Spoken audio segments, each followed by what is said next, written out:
Prove to read, SCRT से संबंधित सभी पदाधिकारी, यहाँ भाग लेने के लिए आए हुए सभी लोग जो इन ऑर्गेनाइजेशन से रिलेटेड हैं और वो लोग जिन्होंने ये क्रिएटिविटी एक्चुअल में की है।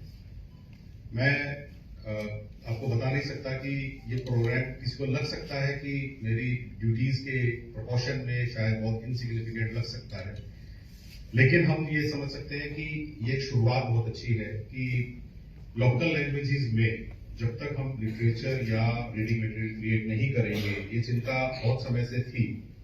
और पर्टिकुलरली जब मैं भारत सरकार की कुछ सेमिनार्स में गया और वहां मैंने कुछ स्टेट्स के बारे में सुना, पर्टिकुलरली झारखंड के बारे में मैंने सुना कि झारखंड ने अपने हर डिस्ट्रिक्ट की जो लोकल बोलियां हैं उन सबकी डिक्शनरीज तैयार कर ली हैं। और जब भी कोई नया टीचर किसी डिस्ट्रिक्ट में ज्वाइन करता है, आई होप कि वो उनको वो डिक्शनरी देते हैं सो दैट कि जब वो कम्युनिटी के स्कूल में जाके बच्चों को पढ़ाना शुरू करते हैं तो सबसे पहले वो उनके लोकल वर्ड्स को जानते हैं। इस बात की वैल्यू समझने के लिए एजुकेशन को समझना बहुत जरूरी है। अगर हम लोग रियल में एजुकेशन को सिर्फ एक प्रोफेशन मानते हैं या एक प्रॉफिट अर्निंग एक्टिविटी मानते हैं, हम एक्चुअल में नहीं समझ पाएंगे कि इसका मतलब क्या है। मैं आपसे एक सवाल पूछता हूं, जितने भी लोग यहाँ बैठे हैं, एक बहुत ही सिंपल सा क्वेश्चन। अगर हम सब लोग सोचिए मॉर्निंग में उठें and we are not able to read anything, we are not able to understand anything, we are not able to conclude anything, we are not able to analyze anything, हम शाम तक पागल नहीं हो जाएंगे क्या? हमारी जिंदगी की स्ट्रेंथ क्या है? हमें लगता है कि हमारी जिंदगी की स्ट्रेंथ है पैसा, पोजीशन या स्टेटस। नहीं, मुझे लगता है कि हमारी जिंदगी की सबसे बड़ी स्ट्रेंथ है अंडरस्टैंडिंग को हमें भगवान ने कुल मिला के। इसकी वैल्यू उस दिन पता लगती है जब लगता है कि वो कोई आप उस आदमी से पूछिए जिसकी आंखें उसको धोखा देने लगी है, now no more he can not read a book, now no more he can not watch a movie. उससे पूछिए कि what is the loss to him.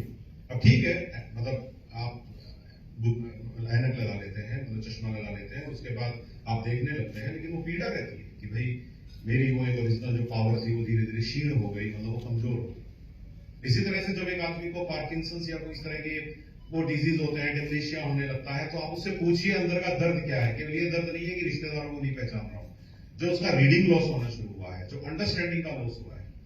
आपको लगता होगा कि हम लोग इसलिए खुश हैं क्योंकि हम अच्छा खाना खा रहे हैं या अच्छा बैंक बैलेंस है। नहीं, हम इसलिए खुश हो रहे हैं कि शाम तक कुछ ना कुछ ऐसा सीखते हैं जो कल शाम को नहीं सीखा। वो जो gain of knowledge per day हो रहा है, बुक पढ़ के, आर्टिकल पढ़ के, मूवी देख के, आप उसको रियलाइज नहीं करते हैं, लेकिन वो गूजबम्स दे रहा है रियलाइज में। मतलब चाहे वो गूजबम्प अपरेंटली वैसे झुक के आए या वो एकदम क्लियर कट आए, लेकिन that is the main thing जो सबसे इंपॉर्टेंट है। और ये जो रीडिंग का और जो अंडरस्टैंडिंग का, वॉचिंग का, आप ऑडियो बुक सुन लीजिए। चलिए, बुक की दुनिया में एक नया अवतार आ गया, ऑडियो बुक। मैं तो कह रहा हूं कि ठीक है, कोई इसको कंपटीशन मान सकता है कि now why audio books, why can't people read. ऐसा क्या हो गया कि हम पढ़ना ही नहीं चाहते? और आप जानते हैं कि आज की पीढ़ी पढ़ना चाहती है कि देखना चाहती है कि सुनना चाहती है? आपके घरों में बच्चे हैं, मुझे बता दीजिए आपकी पीढ़ियां पढ़ने में इंटरेस्टेड है या देखने में इंटरेस्टेड है या सुनने में इंटरेस्टेड है? आप मुझे बता दीजिए। आप चेंज कर पाएंगे उनको? अगर आप आज की पीढ़ी के टेस्ट को चेंज नहीं कर सकते तो आपको चीजों को उनके हिसाब से चेंज करना पड़ेगा। अगर आप चेंज के साथ नहीं चलेंगे तो चेंज आपको चेंज करेगा, and you have to accept this. तो इसीलिए हमें इस बात को मानना पड़ेगा कि सदियों से हम जिस बात को इग्नोर कर रहे थे कि मदर लैंग्वेज में बुक्स होनी चाहिए, लोकल लैंग्वेज में मुझे प्रमोशन मिलना चाहिए। मैं हरियाणा से बिलोंग करता हूं। आज हमारे हरियाणा के गांव के अंदर बहुत सारे ऐसे वर्ड्स हैं जो 50% वर्ड राजस्थानी में भी है। रीजन कि हम हरियाणा और राजस्थान क्लोज हैं, तो हमारे बहुत सारे वर्ड्स बॉर्डर क्रॉस करके इधर आ गए और आपके बॉर्डर से कुछ वर्ड उधर चले गए। और मैं कुछ वर्ड बोलता हूं तो आपके लोग समझ लेते हैं। मैं कई वर्ड में पूछता हूं कि आपके यहाँ ये बोलते हैं क्या? तो राजस्थान में 50% लोग कह देते हैं सर हमारे भी बोलते हैं। तो बट हमारे फिर भी बहुत सारे वर्ड हरियाणा में ऐसे सकते हैं, टिपिकल हरियाणवी वर्ड, जो आप नहीं समझेंगे। तो मैं कहना क्या चाहता हूं, मान लीजिए हरियाणा के गांव का बच्चा स्कूल में जाता है या राजस्थान के गांव का बच्चा स्कूल में जाता है और टीचर सामने बीएड किया हुआ या एक सोफिस्टिकेटेड टीचर उसके सामने बैठा है और वो शुद्ध हिंदी में पढ़ाना शुरू करता है। विश्वास मानिए उसके लिए फॉरेन लैंग्वेज है। उस बच्चे के लिए वो वैसे ही है जैसे मैं रशियन में बोलना शुरू कर दूं अचानक, तो आप कहेंगे कि कौन सी लैंग्वेज बोल रहे हैं। तो you will not be able to understand कि what I am talking about. दो लोग मर के, पता नहीं ये मैंने कहानी कब पढ़ी थी, कोई सब कॉन्शियस में पढ़ी थी, आज लग रहा है कि हल्की फुल्की याद आ रही है तो सुनाओ। कि दो लोग मर के ऊपर पहुंचे, मतलब वेंट ऑन द स्काई। अब उसको अलॉटमेंट होना था, हेवन या हेल का अलॉटमेंट होना था। तो उन्होंने कहा कि आपको कुछ दिन हमें लोग एक क्लासरूम में रखेंगे, वहां एक एग्जाम होगा, अगर आपने वो एग्जाम क्लियर किया तो देन आपको जो है हेवन की तरफ रख देंगे, नहीं तो फिर उन्होंने कहा ठीक है 15 दिन की क्लास लगेगी फिर एग्जाम। तो दो लोगों को क्लास लगाने लगते हैं, टीचर आते हैं और टीचर उनको कुछ पढ़ाते हैं। They can't make any sense of it, but they think कि पहला दिन क्या पढ़ता है। दूसरे दिन टीचर चेंज हो जाता है, तीसरे दिन तो टॉपिक चेंज हो जाता है, चौथे दिन कोई और आदमी आ जाता है जिसको समझ में आ रहा है कि पढ़ा रहा है या क्या कर रहा है। 15 दिन कैसे भी करके बीत जाते हैं। नाउ दे आर अफ्रेड कि एग्जाम में क्या है। बट 15th डे वो इतनी तैयारी करते हैं कि वो सारी 14 दिन की चीजें समझने की कोशिश कर लेते हैं। बट 15th डे जो एग्जाम आता है वो नहीं से आता है। फिर वो उनको कहा जाता है जाओ नरक में, यू आर फेल्ड। तो रोने लगते हैं। तो फरिश्ते जो हमारे दिलों में फरिश्ते वर्ड सुन के क्या आता है, वो सफेद रंग के कपड़े पहने हुए सिर्फ मुकुट सा लगा हुआ उड़ता हुआ सा एक परिंदा सा, वो हमारे दिमाग में फरिश्ते के नाम की तस्वीर बनाता है। तो वो दो फरिश्ते कहते हैं आप भी तो नीचे हमारे साथ ही शायद वो दो फरिश्ते स्टूडेंट्स रहे और वो दो पढ़ने वाले शायद किसी। प्रॉब्लम ये है कि we can't understand unless we feel it. जब तक आप भुगतेंगे नहीं आप दूसरे के दर्द को समझेंगे नहीं। बहुत ही सिंपल है। तो अगर आप ये समझ पाते कि मतलब मैं जिंदगी में एक ही चीज को सबसे ज्यादा बोलता हूं, मतलब आप पूछेंगे कि मेरी पर्सनल लाइकिंग डिसलाइकिंग इस पर डिपेंड करती है। मैं आपको सही बता रहा हूं, मैं किसी इंसान के अंदर सबसे पहले क्या है कम्युनिकेशन। मैं आपको सही कह रहा हूं, इस बेस पे पिछले 3-4 दिन से एक आदमी मुझसे हर रोज सुनता है। मैंने कहा यार तुम ऑफिसर बहुत अच्छे हो, तुम्हारी इंटेंशन बहुत अच्छी है, बट मुझे समझा नहीं पाते। और विश्वास मानिए कम्युनिकेशन स्किल से बढ़ के कोई चीज नहीं है। और कम्युनिकेशन स्किल की एक जरूरत होती है, आप इक्वल लेंथ पे आके एक दूसरे को समझ सके। अदरवाइज क्या होगा, वो कुछ कह रहा है आप कुछ समझ रहे हैं। और यही हमारे स्कूल्स में हो रहा है। गरासिया हो या बागड़ी हो या एनी सहरियाओं की लैंग्वेज हो, आप जब तक बच्चों को फैमिलियर नहीं करेंगे कि ये आदमी हमसे रिलेटेड है, तब तक आप एजुकेशन के प्रोसेस को, लर्निंग के प्रोसेस को, मैं तो एजुकेशन भी नहीं कहूंगा, क्योंकि प्रॉब्लम क्या है कि हम एजुकेशन और लर्निंग में भी मुझे तो लगता है कि बहुत डिफरेंस क्रिएट कर सकते हैं। मैं G20 पुणे में गया तो the best statement I heard from a person, उनकी प्रेजेंटेशन में मैंने जो बात सुनी और मुझे सबसे अच्छी लगी, उन्होंने ये कहा, मैं सुनिएगा इसको, मतलब वो स्टेटमेंट मुझे ध्यान नहीं कि उन्होंने बोली थी, बट वो स्टेटमेंट मुझे याद हुई। मैंने कहा G20 से मैं ये स्टेटमेंट लेके आया। उन्होंने ये बात बोली थी बीच में कहीं पे, मतलब एक तरह से he was non government person, और उस दिन हमारे सारे सेक्रेटरी और स्टेट सेक्रेटरीज बैठे हुए थे उस मीटिंग में। तो then he said one thing कि मुझे लगता है कि आपकी स्कूलिंग ने हमारी एजुकेशन को बहुत परेशान किया होगा। मतलब बहुत बड़ा स्टेटमेंट है। मुझे लगता है कि हम सब लोग बचपन से ही मान के चल पड़े और बड़े होते तक मानते हैं education means schooling. No school no education. Really अब मुझे दावा करते हैं 15 साल स्कूल में जाने वाला बच्चा रियली एजुकेटेड है। एजुकेटेड इन्वर्टेड कॉमर्स दावा करते हैं। तो फिर सड़क पे आग कौन लगाता है, तोड़फोड़ कौन करता है? अगर एजुकेटेड है तो ये कहां से आता है? पास बुक से 5 क्वेश्चन पढ़ के ग्रेजुएशन करने के बाद नौकरी के लिए हंगामा करने की जो इच्छा शक्ति पैदा होती है, कहां से आती है? 3 साल मैं 365 दिन को 3 साल 24 घंटे उसमें गुना कर दूं तो पता नहीं कितने घंटे। और मैं ये दावा करता हूं कि गवर्नमेंट की ड्यूटी है कि मुझे कोई एक लाइवलीहुड का मुझे दे। मैंने मेरी कॉलेजिंग के साथ क्या किया, मैंने मेरी स्कूलिंग के साथ क्या किया, आप बोधर मत करिए। मैंने किसी पासबुक के बताए हुए 5 क्वेश्चन रट के 40 नंबर लिए हैं नौकरी दो। तो आप मुझे बताइए schooling, education, language, communication skill, तो सारा का सारा कंफ्यूज होना ही है फिर हमारे पास। हमें सर आदमी क्या चाहता है, ईमानदारी से बताइए। आप किसी भी ऑर्गेनाइजेशन में जाएं, सामने बैठा हुआ इंसान आपको समझे, आपकी भावना को समझे, चाहे प्राइवेट हो चाहे गवर्नमेंट हो। अगर इंश्योरेंस कंपनी है, इट शुड अंडरस्टैंड कि भाई you have taken premium from me, now पे माई क्लेम, बट वो आपसे बदतमीजी कर रहे हैं। आप बस में बैठे, ट्रेन में बैठे, मेट्रो में बैठे और जो आदमी आपसे डील कर रहा है वो बदतमीज है, तो आप कहते हैं कहां से आते हैं ये लोग, कहां से आते हैं, कहां से आते हैं। आप जो बनाते हैं वो आपके सामने आता है। ऐसा तो हो नहीं रहा ना कि मैन्युफैक्चरिंग तो किसी और जगह हो रही है और माल नहीं और पहुंच रहा है। जो फैक्ट्री में बनेगा वही पहुंचेगा। आप जो बना रहे हैं स्कूल्स में, कॉलेज में, वही तो पहुंच रहा है मार्केट में। आप दुखी क्यों हो रहे हो? जस्ट टेल मी कि हम ये काम करते हैं क्या? मैनर सिखाने का, एटिकेट सिखाने का, ये होता है क्या किसी जगह पे?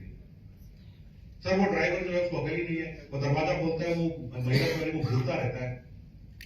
तो ड्राइविंग सिखाने के स्कूल तो बहुत सारे हैं, एटिकेट सिखाने का तो कोई भी नहीं है, क्योंकि हम ड्राइवर क्रिएट करते हैं, शोफर क्रिएट ही नहीं करते हैं। आप क्रिएट ड्राइवर कर रहे हैं, चाह शोफर रहे हैं, पैदा जामुन कर रहे हैं, चाह हम रहे हैं। तो मैं ऐसे एक बात समझता हूं कि कोई भी सोसाइटी, कोई भी कम्युनिटी जो पैदा करेगी उसी को बोलते हैं। और मुझे लगता है कि स्कूलिंग, एजुकेशन और ये जो कंप्लीट पूरा हम कह रहे हैं लैंग्वेज बेस्ड होना चाहिए, मदर लैंग्वेज होना चाहिए, शायद हम कंफ्यूज नहीं करना करते।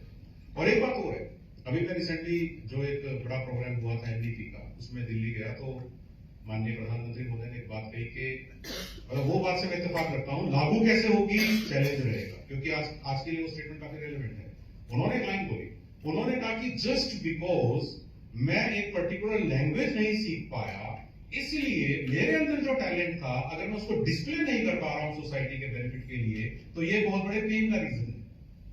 अब ये बताइए कि ये बात शायद किसी के मुंह से निकले, क्या ये बात सही नहीं है? Just because I could not break the barrier of language, my talent has got wasted. ये तो ह्यूमन रेस का लॉस है। बताइए, this is the loss to civilization, this is not loss to India और Rajasthan, this is loss to all human race. मैं एक talented इंसान पैदा हुआ था, अगर आप मुझे अपनी so called education, so called schooling देते, मैं कुछ ऐसा बनता, मैं ऐसे ऐसे डिस्कवरी और इन्वेंशंस करता कि आप मुझे याद रखते। बट आपने कहा हिंदी नहीं जानते, वो इंग्लिश नहीं जानते, वो तुम्हारा क्या होगा? And we close that door. और ईमानदारी से बता दीजिए, इन सालों में कितने लोगों के साथ ऐसा हुआ?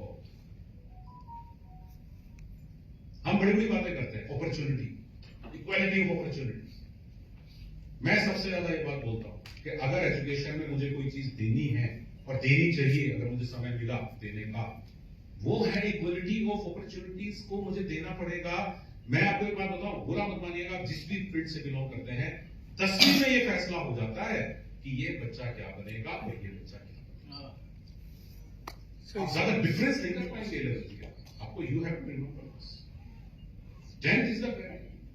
अगर मैं बाड़मेर के रूरल एरिया के पर्टिकुलर गवर्नमेंट स्कूल में पढ़ा हूं, अब मैं सेंट जेवियर के इंग्लिश मीडियम सीबीएसई आईसीएसई बच्चे का मुकाबला इस जन्म में नहीं कर पाऊंगा अकॉर्डिंग टू सेट पैटर्न। आप चाहें तो कोई बड़ा रिसर्च करके देख लीजिए, where 2 children went who studied 10th from a rural government school and who studied from that. हम पता क्या, ये पटवारी तो बन सकता है, ये बेटा तो यूपीएससी दे, क्यों, कहां से आता है ये?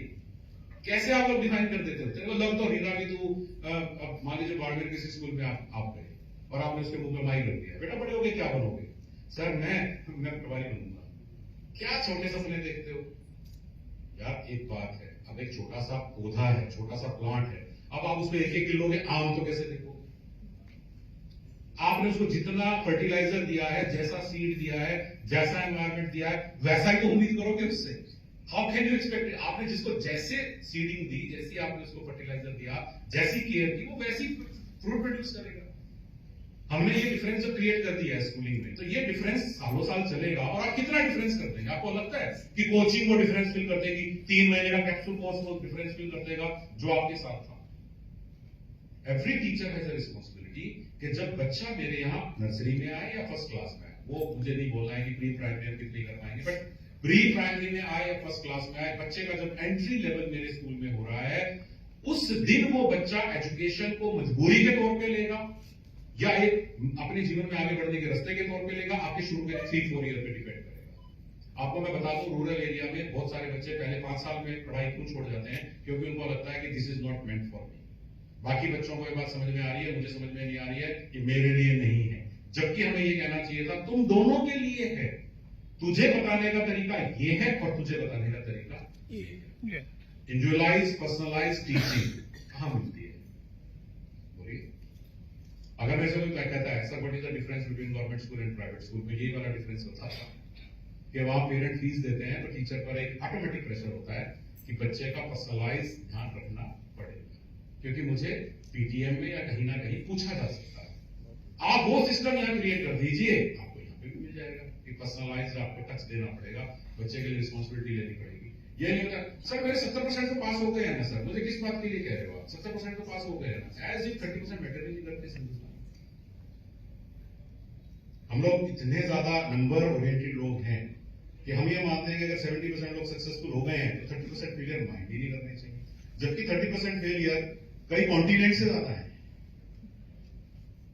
कई कॉन्टिनेंट की पॉपुलेशन नहीं है 30% फेलियर हमारे अगर देश का गिने तो कहां जाएंगे हम लोग। जो कहते हैं ना विश्व गुरु थे, वर्ल्ड पावर बन सकते हैं, लेकिन जब तक रूरल एरिया के स्कूल्स में बच्चे एम्पावर्ड नहीं होंगे हम नहीं बन सकते। सीधे सैटेलाइट मिसाइल छोड़ने से आप सुपर पावर नहीं बन सकते अनलेस हर आदमी के समझ में आए कि क्या हो रहा है।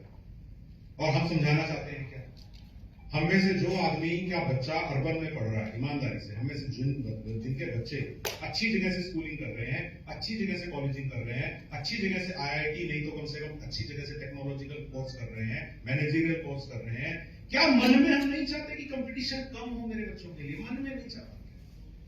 तो वैसा हो रहा है, डोंट वरी, आप जो सोच रहे हैं वैसा वो कभी कंपीट नहीं करेंगे आपके बच्चों के साथ, डोंट वरी। हमने इंश्योर कर दिया है वो इतना बड़ा नहीं सोचेंगे आपके बच्चों के लिए। आपके बच्चों को कहिए कि यूपीएससी फाइट करे, आरपीएससी फाइट करे, बड़े बड़े और एग्जाम फाइट करे, they are not to compete, they can't compete, they can't think of competing. तो अगर हम लोग मदर लैंग्वेज में कोर्सेज शुरू करें और धीरे धीरे बच्चे को फिर हिंदी इंग्लिश की तरफ लेके जाएं और ये प्रोसेस सीमलेसली हम कर पाए, ऐसे नहीं कि हमने कोई किताब निकाली वो स्कूल में पूछ गई, एक टीचर ने इंटरेस्ट लिया तो ये किताब उसको मिल गई, उसकी टीचर ने पढ़ ली। आज आपको क्या लगता है पैसा प्रॉब्लम है एजुकेशन में? नहीं, बहुत पैसा है। बुक्स प्रॉब्लम है? नहीं, बहुत छपती है, पहुंचती है। असली चैलेंज क्या है? After Sarva Shiksha, after RMSA, after Samsa, do you think money is a problem? Do you think sadhan is a problem? Sadhana is a problem. साधन प्रॉब्लम नहीं है।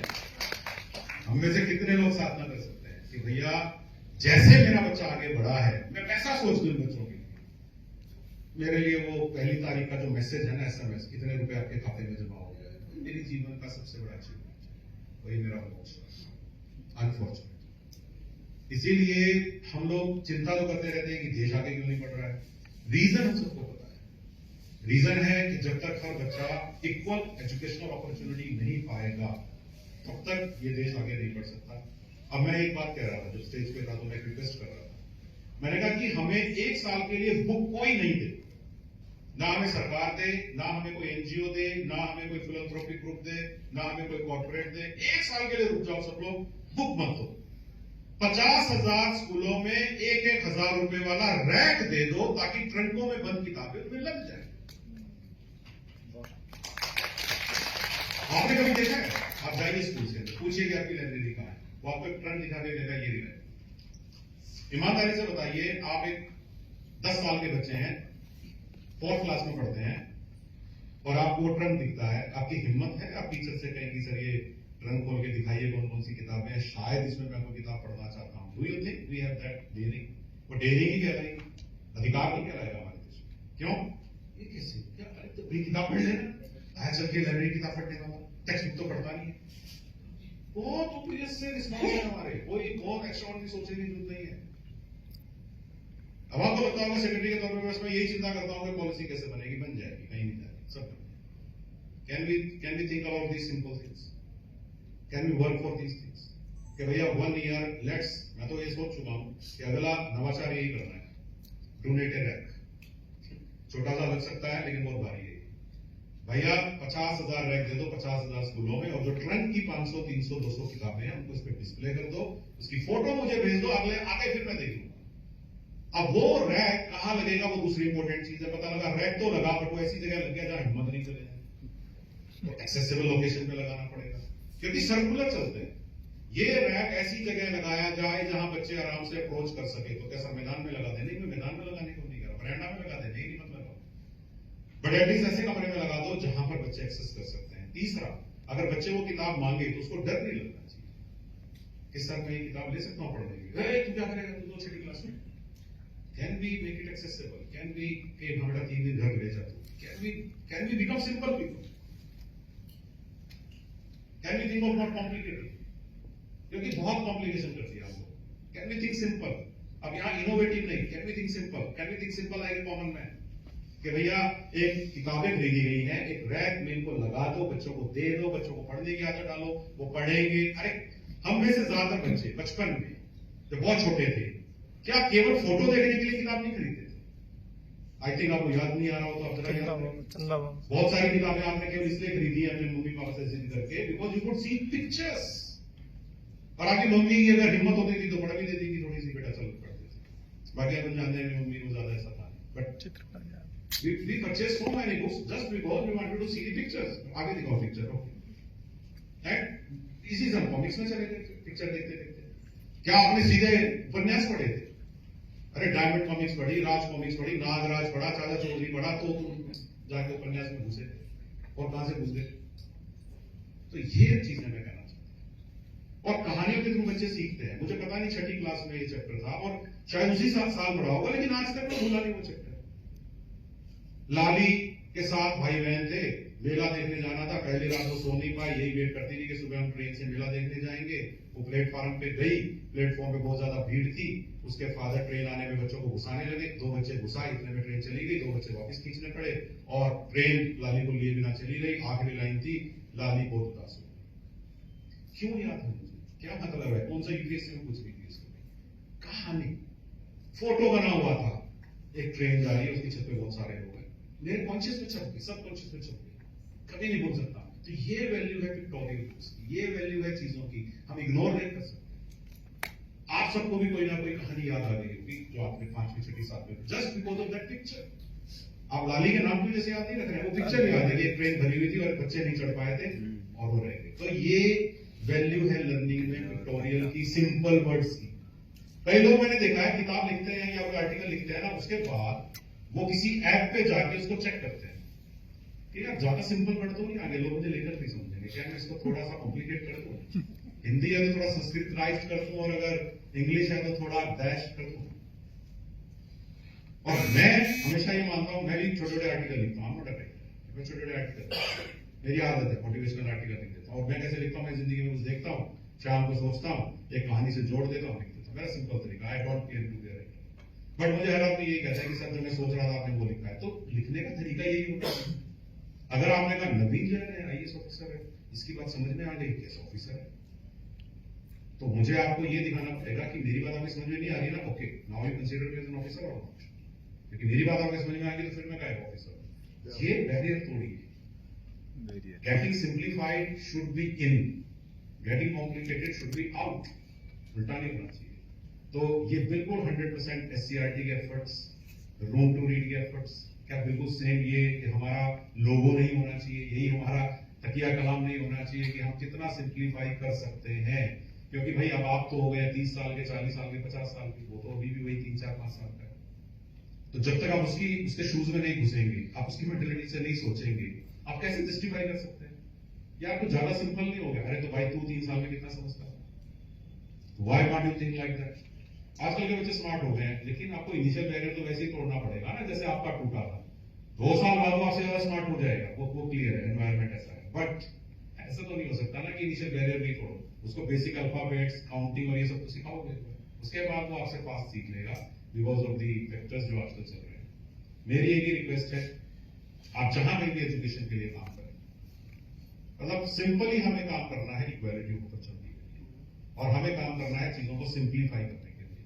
कॉम्प्लिकेटेड काम करना, और एक बात और है, हम टेक्नोलॉजी को जितना सस्ता कर देंगे एजुकेशन के लिए, क्योंकि टेक्स्ट बुक का दुश्मन तो नहीं कहूंगा, कॉम्प्लीमेंट्री है डिजिटल एजुकेशन, और मेरे सबसे ज्यादा एफर्ट उसी में है, मैं उसी में जा रहा हूँ। मेरी एक वेबिनार है 3 घंटे की, ई एजुकेशन इन राजस्थान, उसमें हम लोग 3 घंटे बात करेंगे। मैं आपको कहना चाह रहा हूं कि डिजिटल एजुकेशन में भी हमें ऐसा करना पड़ेगा कि जो डिवाइसेस हो वो इतने सस्ते हो कि इन 50,000 मैं हर स्कूल के अंदर एक स्मार्ट क्लास बना सकूं।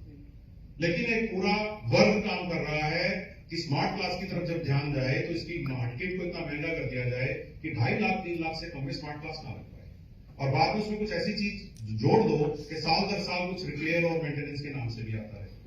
ये चीजें हमें बंद करनी पड़ेगी। हमें शिक्षा और रोड में फर्क करना पड़ेगा। तो शिक्षा में ये सेल आफ्टर ये जो सेल आफ्टर सर्विस जो होती है वो नहीं हो सकती।